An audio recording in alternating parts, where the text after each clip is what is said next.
کال ملسرا سے 5 بندے ٹیسٹ دینے کے لیے آ رہے تھے اسلام آباد، اور کشمیر ہائی وے پہ اشارے پہ کھڑے ہوئے تھے۔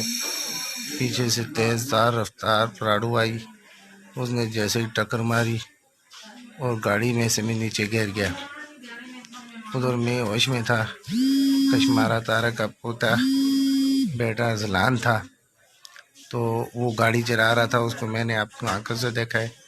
ابھی جو میڈیا پہ باتیں ہو رہی ہیں وہ ساری جھوٹی ہیں۔ یہ کشمالہ طارق کا بیٹا ازلان تھا، اس کو میں نے آپ آنکھوں سے دیکھا ہے۔ جو ہمارے ساتھی مر گئے اور جو میں رہ گیا ہوں، ہمارے ساتھ انصاف ہونا چاہیے۔ میری عمران خان سے بھی درخواست ہے کہ اس کا نوٹس لیں اور ہمارے ساتھ انصاف ہونا چاہیے۔